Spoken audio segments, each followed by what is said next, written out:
Good morning, everybody. Good afternoon, and we decided to go live today for an independent of South Sudan. And I already posed a question a little earlier. What is the role that we can play to bring the peace in South Sudan? I hope all of you will come on and we can interact together. And I will be speaking both languages today, Arabic and English. And we move on from here. I remember 6 years ago, it was very emotional vote. I drove to go and register to Arizona. It took me 16 hours with my pregnant woman. And also in January we went back and voted. So we as South Sudanese, we have dreams for the new nation. Unfortunately, 2 years later after independence, a lot of bad things happened. And now you can hear from this background, the great singer, Monatak. He introduced this album 6 months prior to independence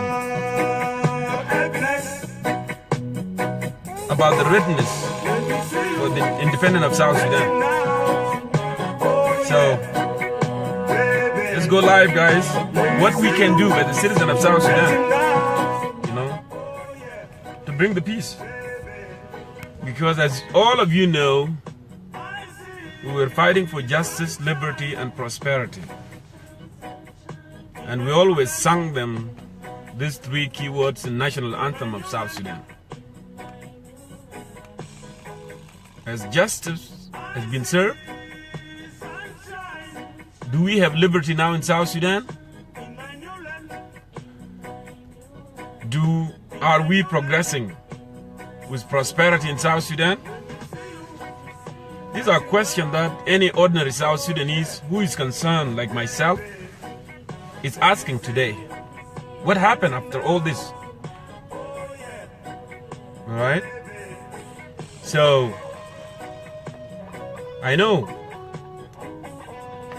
we were fired up that when we gain independence, we will move toward these 3 words: to be just to our people, to create an environment that people can be able to have at least basic human rights, infrastructure, transportation, laws. Because we were meant to be different than other countries in the region. And that's why patriot South Sudanese went to the bush and carried arms to fight against the oppressors, North Sudan. But now, after we gain independence, our own brothers, they decided to follow the same system that,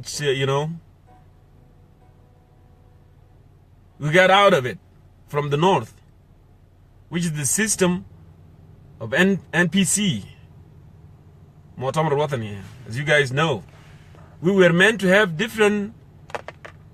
2 countries with 2 different systems. But that's not the case right now.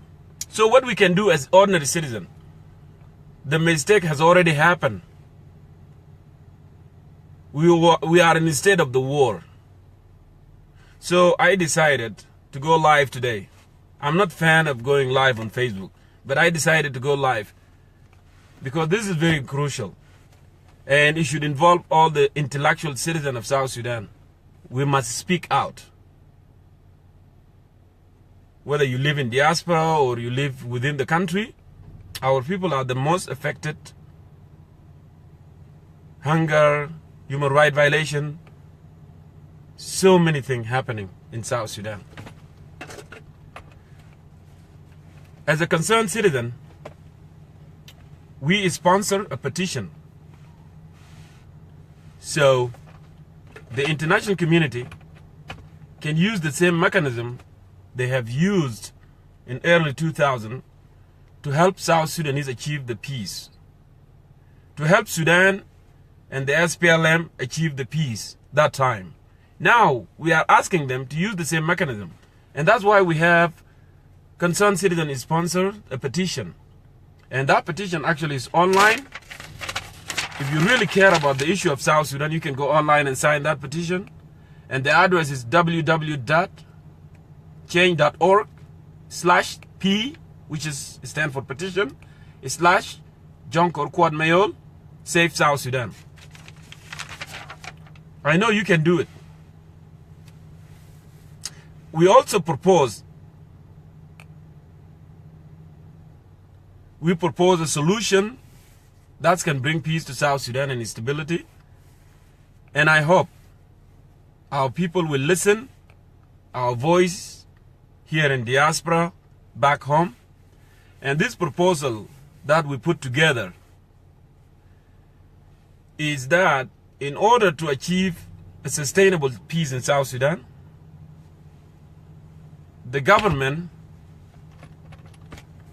must introduce the round table negotiation, which will include the political opposition in the country and the rebel. That's one. And also, we have to have a constitution review. Constitution of South Sudan must be rewrite, at least to bear the minimum protection right of the people. Right of expression, right for journalism, right of movement. All this thing has to be included, because right now there is no such a thing at all in South Sudan. Okay? And also, that constitution must include separation of all the powers, legislative, judicial, and executive. Now it's all combination of one thing. Mr. Kir, now he's the authoritative. He's the first one, and he's the last one. He has all the degrees in his hand. All right?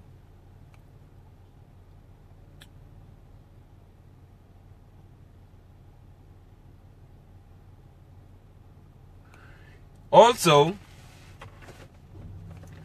we must have, or the government and the rebel, whatever, you know, the South Sudanese stakeholders, after rewriting the constitution, they must form the National Commission for an election. Because there is no way you can run the country without knowing the population of the country. Representation always in any modern countries should be based on the population. People have been misrepresented in the country, and that's why the National Commission for an election must be formed, and it has to be an independent. It has to be an independent. Point number 3, Mr. President Salva Kiir Mayar, he has to declare that he will not run for any re-election. The reason we are proposing that, or the reason I'm saying that, South Sudanese has already lost interest and trust in him. The country collapsed under his administration. And if Kiir now want to run for any re-election, there will be no trust whatsoever. No one is going to trust him. That is not going to rig any election. All right? These are the main points that we propose as a concerned citizen in order to bring peace and stability in South Sudan. There is no way whatsoever peace can be achieved in South Sudan and stability in South Sudan if Mr. Kiir is still wanted to run for any election whatsoever. All right? We all know this now, and we know, even though people who were disagreeing who were supporting Kir, they realize now this man, he just wanted to remain in power.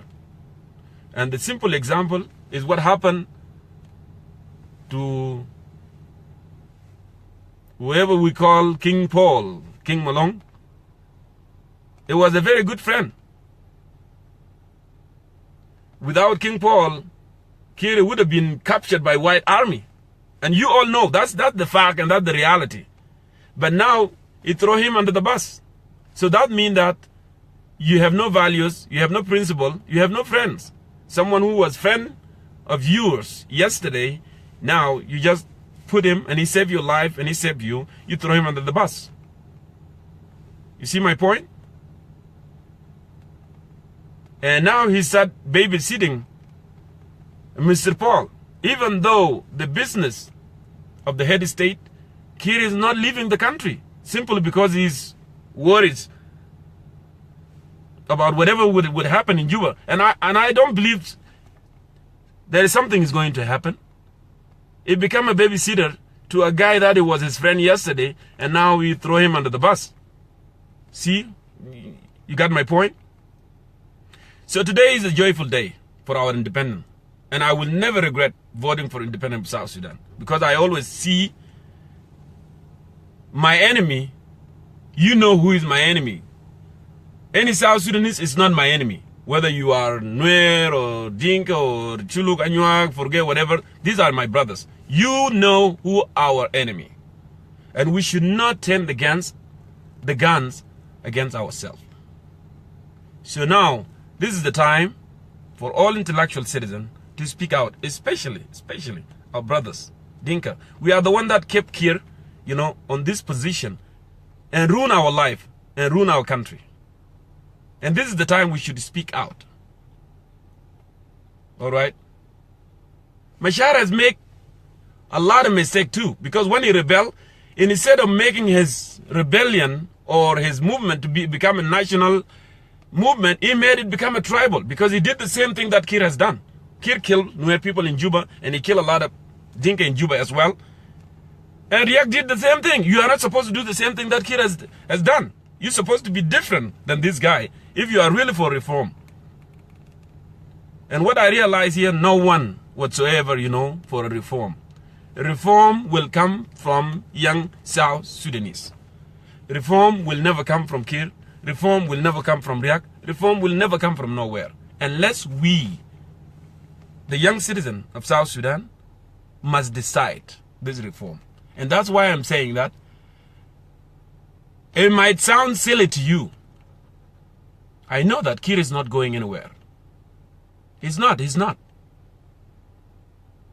Kir was a different person prior to independence.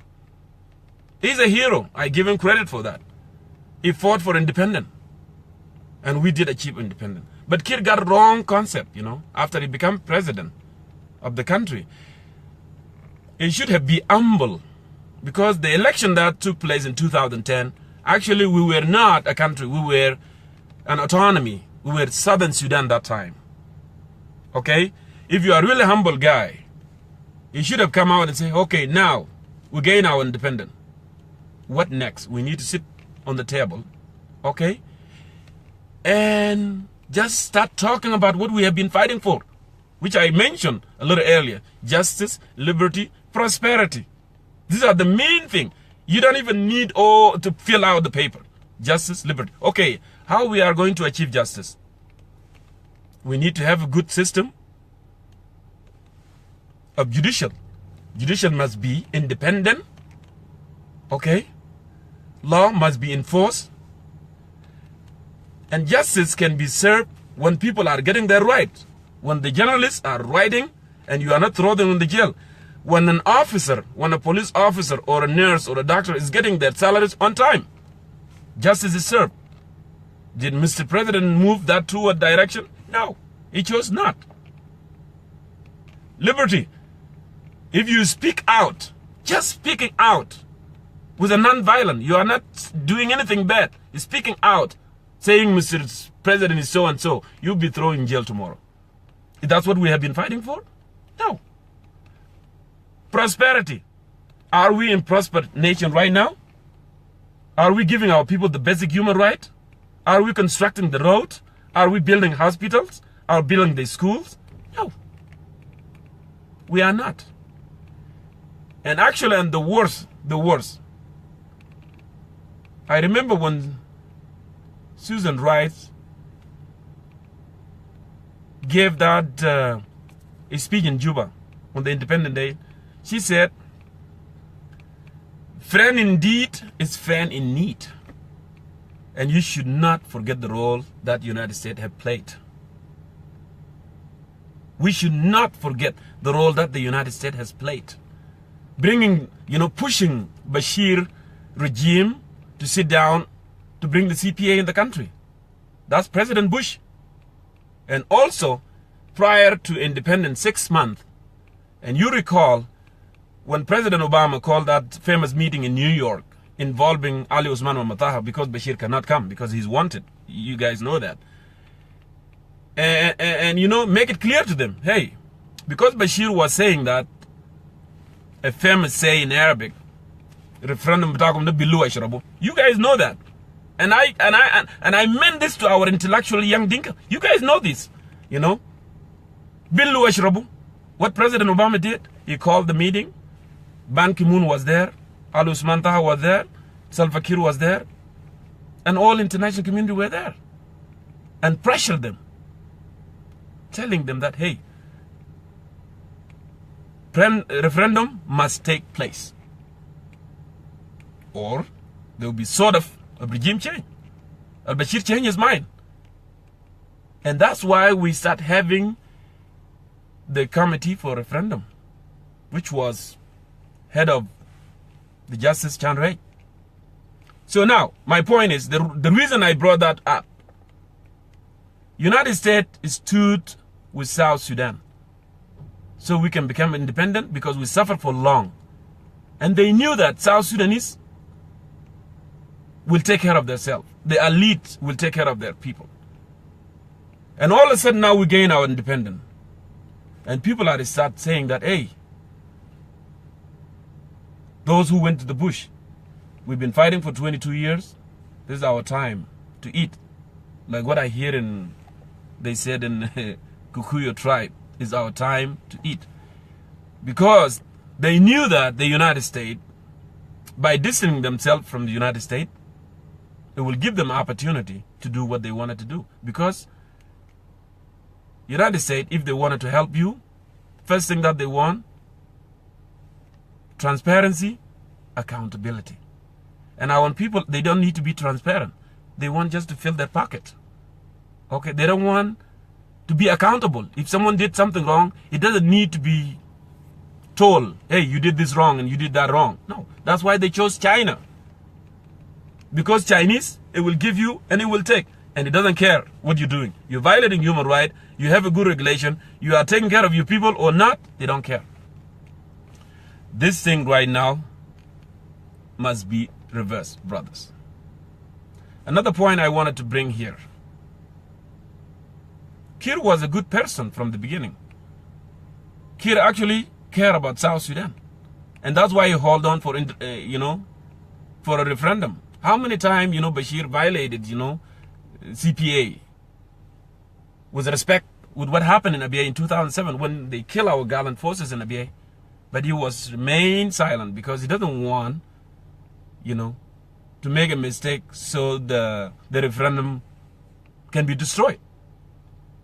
But after we gain independence, like I said earlier, Kiir should have called intellectual South Sudanese, economists, doctors, all this, and sit around the table and say, now we got what we have been fighting for. We've been fighting for justice, liberty, prosperity. What do we need to do?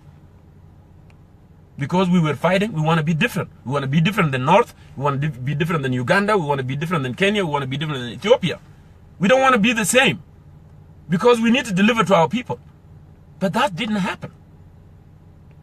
And actually, you guys need to know this. In the future, you will notice this.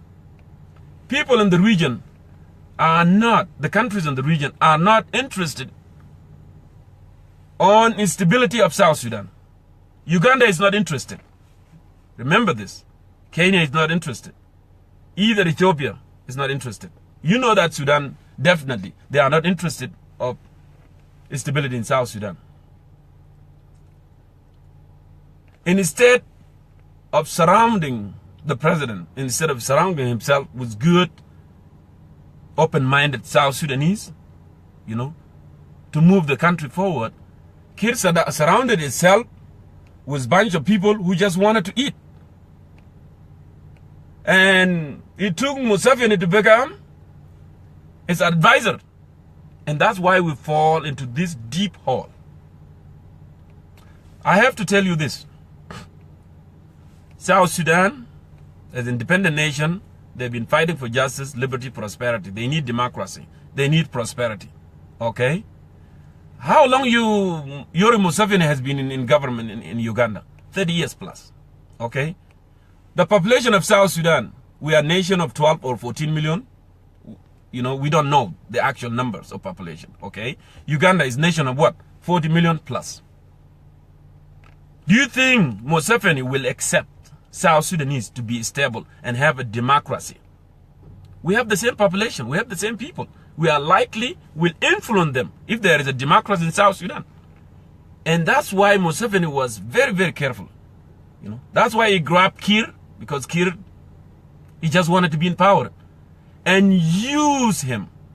It's not because he cared about South Sudan. It's because fear of himself, he would be removed one day by the citizen of Uganda if there is a democracy in South Sudan. And that democracy will likely influence the population in Uganda. And that's why he said, hey, Mr. Kir, come over here. You know what? You are coming from the largest ethnic group, Dinka. And they were majority in the movement, and they fought a lot, and they are good warriors. You should use these people, and you can remain in power. No one is going to remove you. And that the strategy exactly has been used by Museveni. That's why Kir trained Matianganyor from my own area and from his own area. Ignoring people don't know what they're doing. And forgot that when South Sudanese fought this war, we were not just looking for a country. We were part of Sudan. We were looking for justice, liberty, prosperity. These are the things that we were looking for.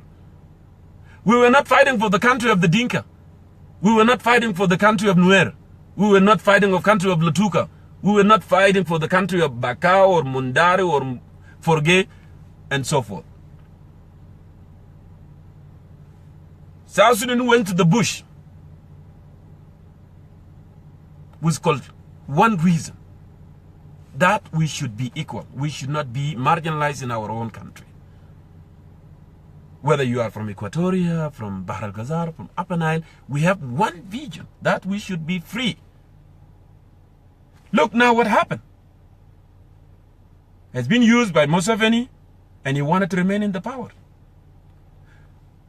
We fought so we can have two countries with two different systems. Right? Well, I still say I will never regret voting for independence of my country. But the thing is, we have bad leaders. We have a person that doesn't want to listen to his own people. It doesn't hurt anything. South Sudan is enough for everybody. It's enough for everybody. The government should have introduced good system of retirement for our gallant forces who fought for 22 years. But they did not.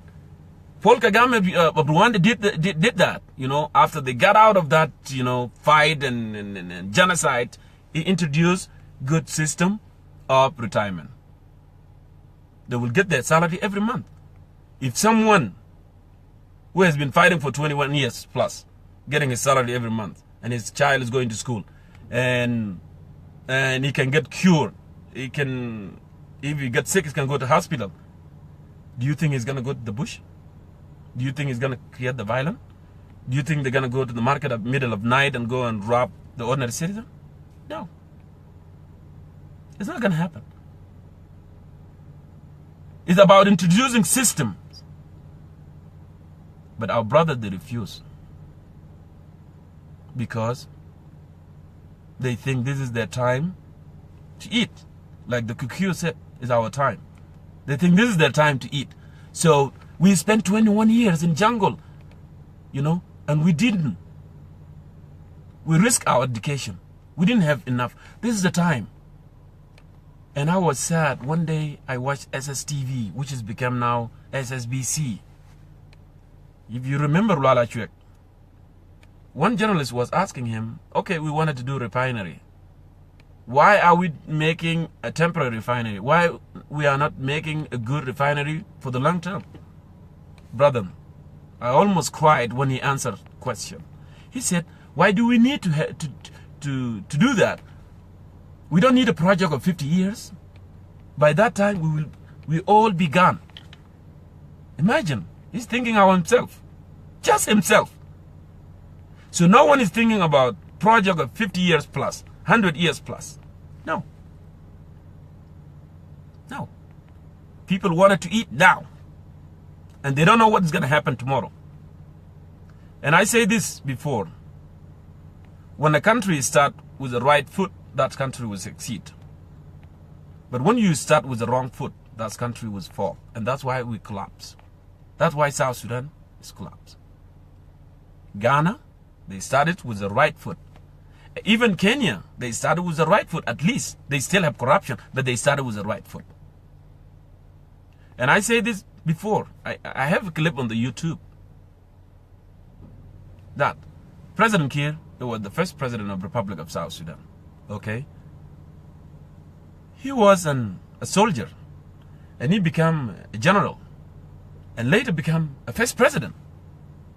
There is a correlation here between the president of the Republic of South Sudan, the first president of the Republic of South Sudan, and the first president of the United States, George Washington. He was a soldier and became a general and became a president.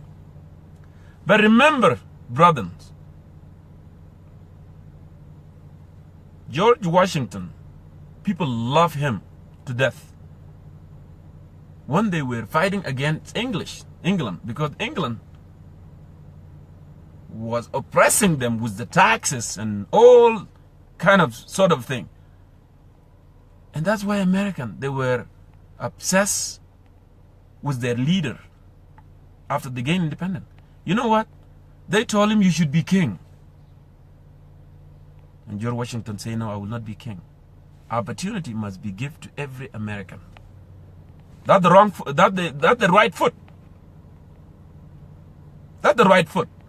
And he said, it would take away the freedom of expression from our citizen, we will be led like sheep to slaughter. And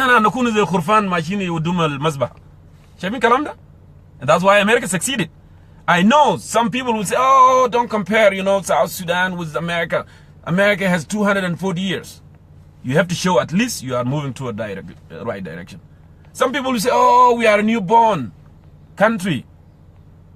A baby must showing that it can crawl, it can stand up, and it can make a step. Right? And that you would think that baby is normal. But if the baby is not walking and it's not crawling and it's not walking, that baby is disabled. He has something wrong. We must take that baby to the doctor. And we must accept that there is something wrong with the baby. There is no excuse whatsoever saying that I am new. Oh, this is the new baby and we are a newborn country. Every country, they start with a step. But the good thing is, the good news is, we gain our independence in the 21st century. There's a mobile, there's email, there is all this, there's WhatsApp, YouTube, all these things. People, when countries gained their independence in 1800, in 1900, to deliver a mail, you must use horse, right? To deliver a mail, you have to use horse. But now I can send an email to my friend in Juba. I can send an email to my friend in New York right away. Actually, we should take advantage. We gain our independence and time that communication advance. So there is no excuse here of saying that, oh, we are a newborn country and all these things. How many years? There is no willingness. There is no will. Imagine when you drive in freeway in the United States or Australia or whatever, and some politicians, they were here in America and they see this. And when they go home, they don't care about that. driving a nice car in muddy road. Don't you have a feeling as a human? Don't you have a jealousy to your country? That I wanted to develop. Like what Julius Nyerere said, if the people of the country, elites or citizens, are not willing to develop their own, no one is going to come from outside and say, hey, you should do this and you should do that. You have to show at least. And that's why I'm saying that we need to understand Kir is not moving anywhere. I'm convinced. He doesn't want to go anywhere. Kir now is start babysitting the friend of yesterday who he has removed and thrown under the bus. Kir now has forgotten, even though the business of head of the state, he doesn't go to the meeting anymore because fear of that someone is going to do a military coup, whatever, in Juba. He has that phobia, you know. He has that phobia that someone is going to remove me. Is that what we need as South Sudanese? That's what we want? And we just decide to remain silent. And when someone says something, oh, he's a rebel, he's a FD. Just for speaking out, he's a rebel. The same tactic that they have been using since 2010. When people said, hey, guys, we need to have a right setting. They, oh, no. Demo Rotten, you are NPC, NCP, whatever, you know. The same tactic now came back again. When you speak up your mind and say, hey, we should do the right thing. This is our country. We love this country. You know what? We have nothing to lose. We have to do the right thing. Imagine I'm here in the US working. My kids go to school. My wife is okay. I have a life. When we speak about the issue back home, that actually indicates we love our country. And we want our country to be like other countries. It's not just, we just wanted to speak. I'm going back to the point that I've said. If you have a basic human life in South Sudan, no one is going to go. Even though those generals or those elite, if someone gets fired, someone has been removed, if you go back to the village and say, hey, we have been marginalized because he has been removed, because that's the tactic that most politicians have been using in South Sudan. If someone was holding a ministry, or he was a head of division, or he was a commissioner or a minister, all of a sudden he got removed, he will go back to his village and say, hey, we have been marginalized. No, we are not being marginalized. You have been removed. And that's why you come here to make a pack, to get people to ride behind you and go there and get that position. And tomorrow when you get that position, you don't even care about these people. See the point? You don't even care about them. Because you are a selfish man. But this is what President Kiir should have done long time ago. You should have get to the right, to the side of the people. You should have got to the side of the people by delivering. It doesn't hurt anything, right, if you sign a contract with a foreign company, because everything has to be international standard. If you sign, for example, with Jacobson for bridges and roads, that country, based on that contract you sign and say, hey, I need road to be constructed from Numili to Rang, and I need those road to be constructed from Buma to Kafikenye. They will do it. I will pay you a portion right now. Who is going to benefit? The ordinary citizens are going to benefit. Rather than saying that, oh, I will give this contract to my brother or my uncle or my friend, and he doesn't even have a company. These are fake companies. Nothing. They don't have experience.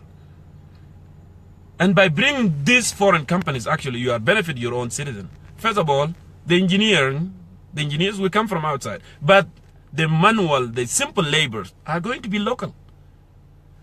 So we are paying them, but we are still going to get some revenue because our people are going to work to construct this road. The road that's going to Rang, the road that's going to Kafikenya, all the way from where? From Buma. Our people are going to work. And I am start having impact in our people's life. Because all this farm, they will take their goods. They will farm Because there is a good road, they will take their good to the market quickly. And if someone is sick, it will go to hospital quickly because we have, good road. That Mr. President chose no. This is the way that he would have handled it. If everyone that's surrounding him is a piece of corrupt, this is the way that he should have handled it. But he chose not. Imagine, South Sudan passport. It is on the satellite system. You guys know that? It's on the satellite system. If you just run it on the computer here in the United States or in Australia or whatever, it will bring all the information. Imagine, we chose to put the passport in the system and deny to use the financial.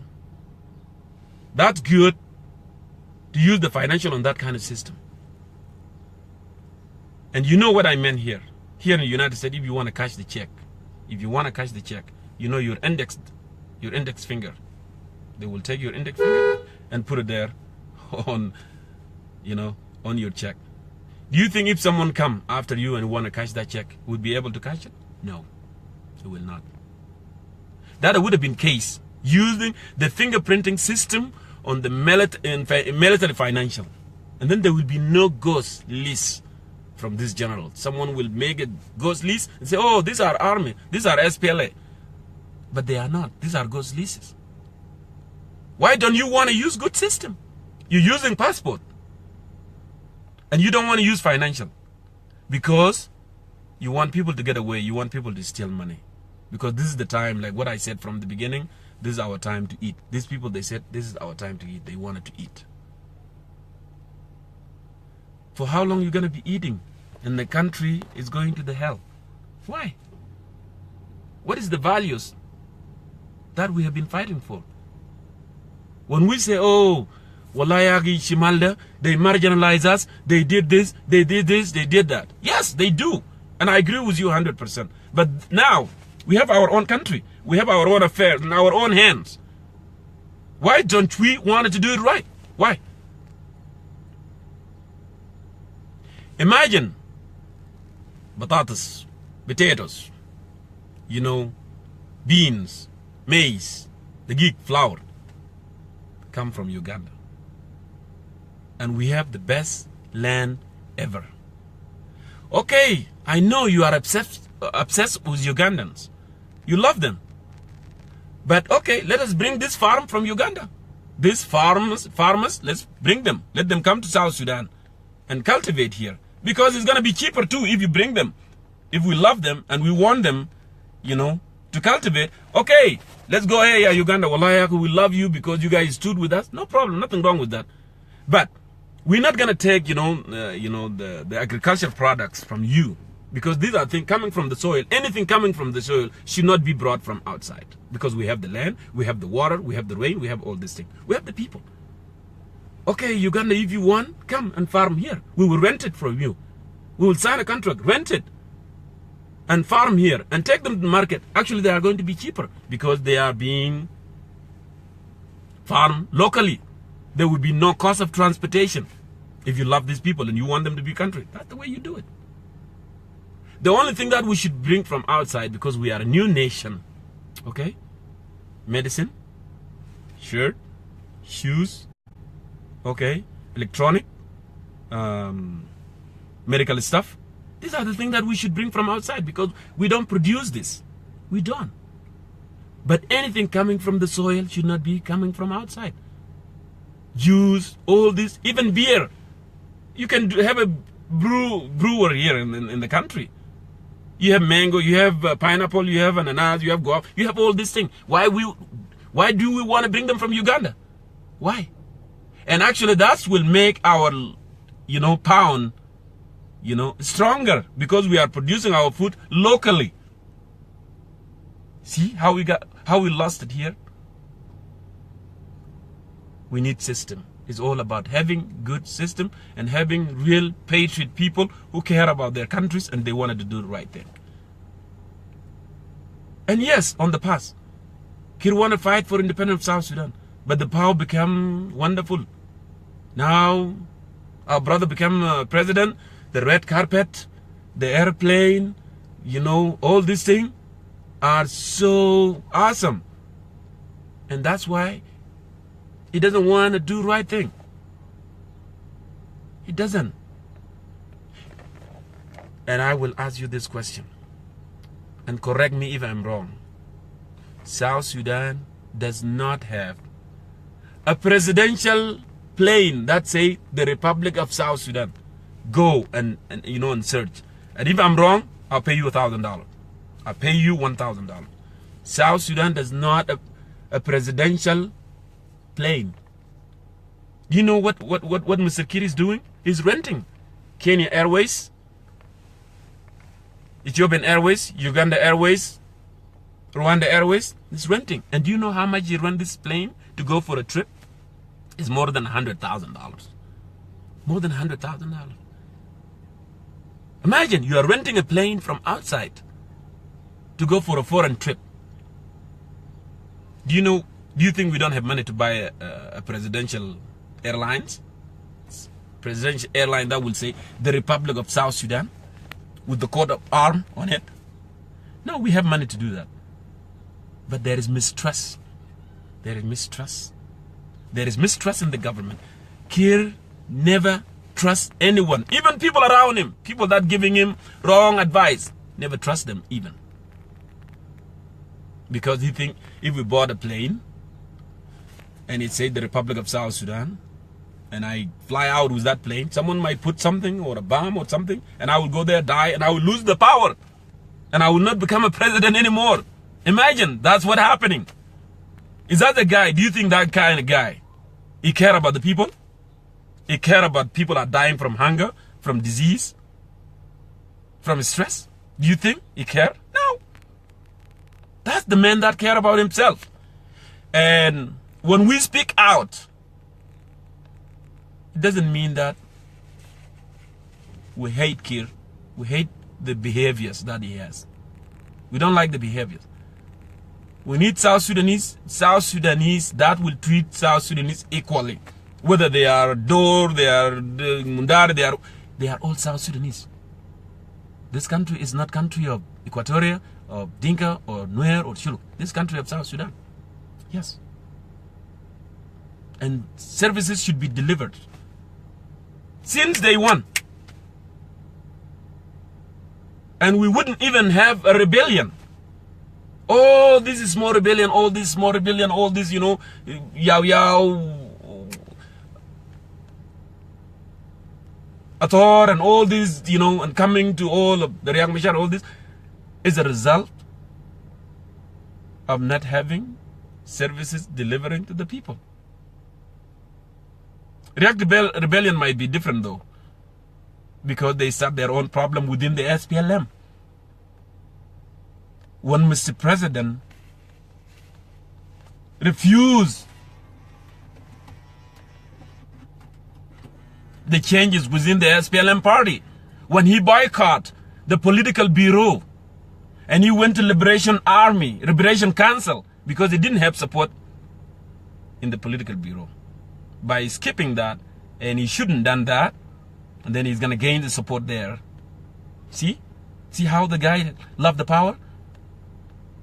Because they were fighting, all the SPLM, they were fighting. Everybody wanted to run for the president. Everyone wanted to run for the president. And no one supporting him. And he realized that. He said, okay, I'm going to skip that. And he didn't want to call meeting for the party for a long time. You know? And all of a sudden now, when these people figured out that Kir doesn't want to listen to them, doesn't want to listen to them at all, what they decided on December 6, 2013, they said, we're going to speak to South Sudanese people. We're going to have a rally. And this is the thing that most of people are missing. A lot of South Sudanese don't know this. And if you're telling them, they say, oh, there was a coup. There was a coup.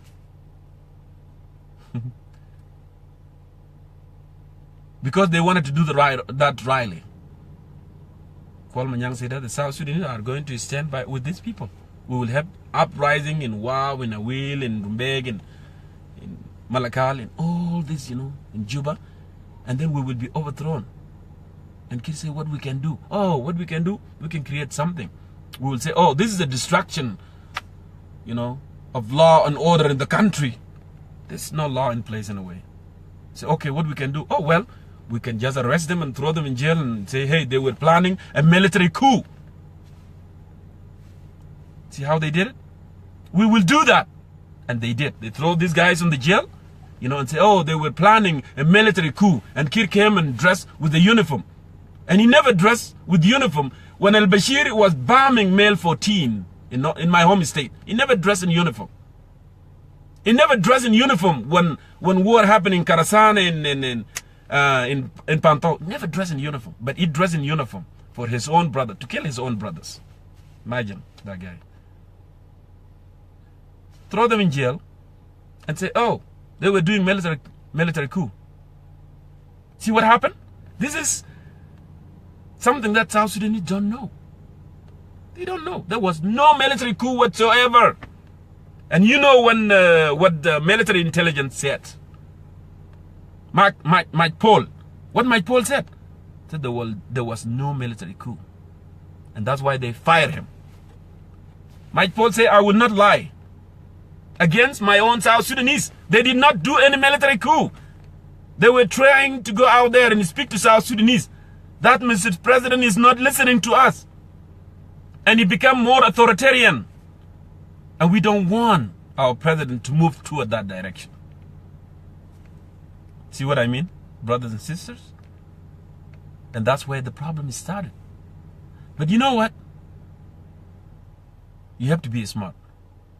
You would have handled this if you wanted to stay in power and you wanted to run for any re-election. Okay, fine. You guys don't want me. You guys don't like me in political bureau. Okay, this is what I would do. I will run as independent just to avoid the bloodshed in the country.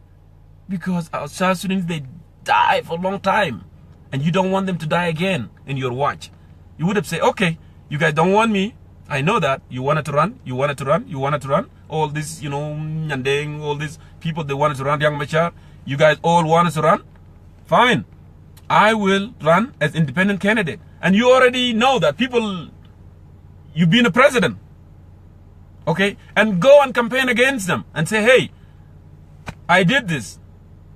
I brought the independent. I did this and I did that. And I should be the right candidate for 2015 election. Rather than creating a chaos and saying that, hey, these people, they did military coup and put them in jail and let people die again. No.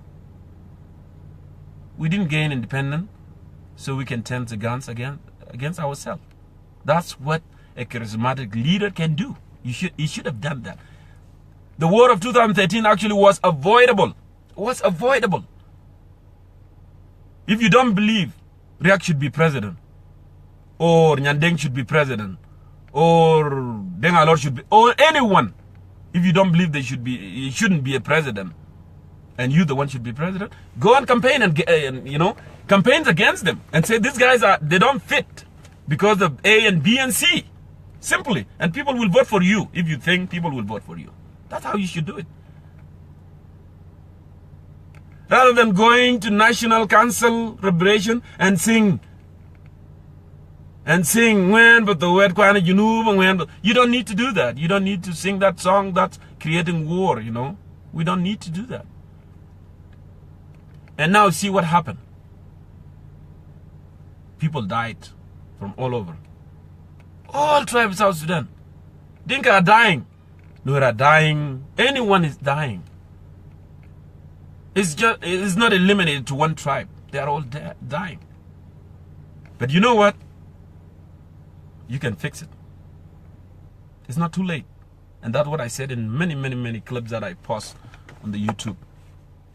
You still can fix it. You still can fix it. Right? By doing the proposal that I said a little earlier. Except that we fell. Like other except that South Sudanese government fell. We fell. Okay. We're not going to judge you for that. But now, what we can do Mistake happened. Okay? All South Sudanese political opposition, including rebel, please, let's sit around the table and diagnose our problem. Like I said a little earlier, if a baby is not crawling or is not walking and is not showing sign that it's going to walk or something is not going right, we have to take him to the doctor. As a father, that's what I would do. As a father, Salva Kiir is the father of the country.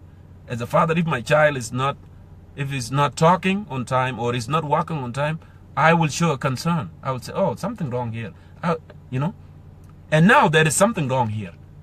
And that's why there is a need to sit around table. It's not a defeat when you sit with your people, when you sit with your brother, when you sit with your sister. It's not a defeat. When you sit around table and say, hey, let's diagnose the problem. What is the problem? What am I doing wrong to you? What you doing wrong to me? Let's just work together because we belong together. We are the same people. Let's sit together and have a chat and say, okay, how we should bring justice in our country. A, justice, it has to be this. Judicial must be independent institution. And judicial must have the power. If someone in the government did something wrong, it must be prosecuted before the law. Right? Judicial must be independent. Because when we break away from our brother from the north, we want it to be different. We want it to be just. We want it to prosper. We want to do the right thing. That's point number one. Okay, let's go. Everyone should receive their salary. If we decided salary will come on this time, they should receive their salaries on time. Okay? Okay, how about liberty? Okay, we fought for liberty. People should express their opinion. Because if people are not expressing opinion, we are not going to know who is good, who is not good, who is talented, who is not talented. People have different talent. But when they start speaking out, when they start writing, you know, and we will discover. Let them speak. Let them write articles. All right? Give them freedom of expression. Nothing wrong with it. If someone went beyond the law, well, and then you should face the consequences. There is a law there. But if you arrest somebody, it must be brought to the court of law within 24 hours. We already signed international norms. When we become part of international community, we accept it. We are going to respect the human right. We are going to respect A and B and C and all this. We become part of international community. We cannot just, you cannot accept it today and violate it tomorrow. It's not going to happen. Okay. The journalists are the eyes of the society. If the journalists are not writing, how are they going to know? There is investigation journalism. If someone is stealing public money, we have right to subpoena him and we have right to send a journalist, you know, to investigate. But if you are not allowing journalists to write and speak out, how are we going to know all these corrupt people? No, you're not going to know them. All right? That must be done.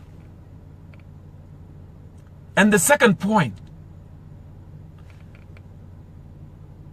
National Commission for Election must be formed and it has to be an independent entity.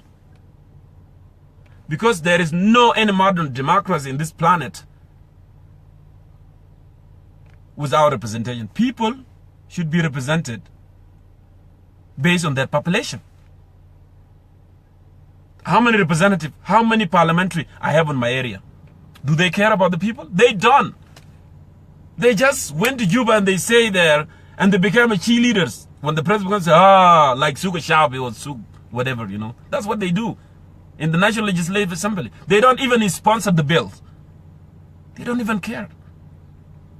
And that's why National for Election Commission must be informed and has to be independent to oversight the election. You, Mr. President Kiir, because there is no trust, people of South Sudan don't trust you anymore. They don't. You kill them. Okay?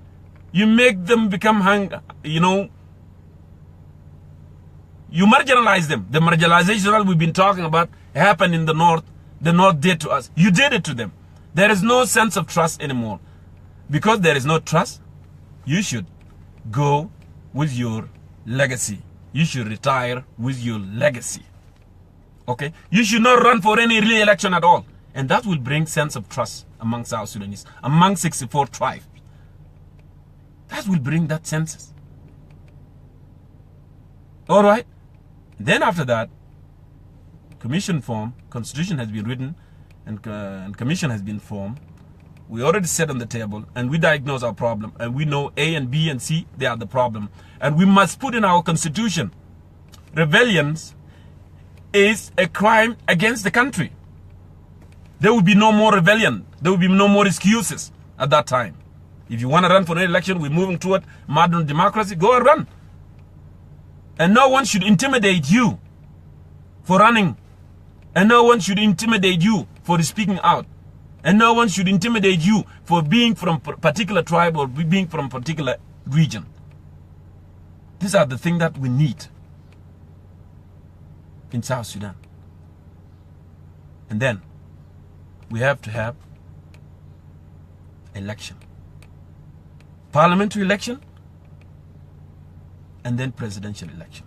So the country can go back to the track. It's very simple. Sahla jiddan.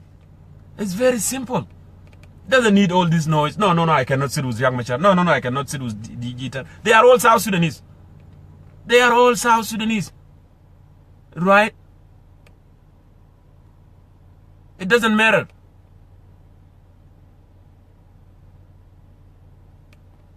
And we need to, to quit the excuses that we are in the, we are newborn and we are all these things. They are tools, but we don't have political willingness to solve our problem. And we have that willingness, I think everything will go fine. I hope you will listen. I have been sending clips all over. They are not doing any good. But as a concerned citizen, as a patriot citizen of South Sudan, I will never give up. I will continue fighting for the non-violence. I will never think about turning the guns against my compatriot South Sudanese. No, because we are all the same people. And there is another topic here I'm going to talk about it next time. We need to demarcate in the future, demarcate the area of the cattle herding. Manatik bita rai lazim namalo takhtit. Because we have people who depend only on agriculture. And we have people who depend on the cattle. These are two separate things, You cannot just, you depend on the cattle. Right. Okay? And people there, they depend on agriculture. And just take your cattle here to their farm. What do you think is going to happen?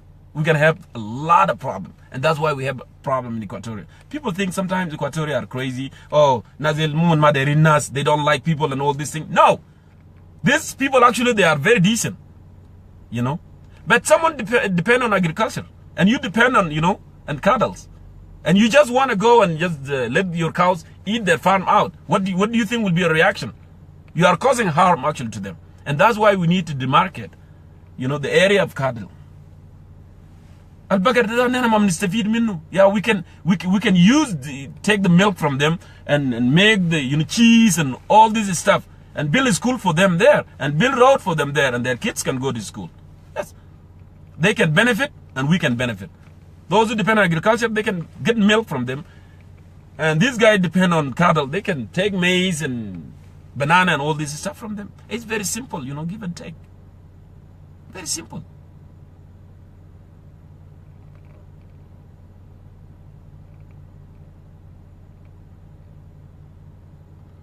So thank you for being with me today. Again, happy independence of South Sudan. And I will never, ever regret voting for my beautiful South Sudan. Thank you, brothers and sisters. May God bless South Sudan. May God bless you.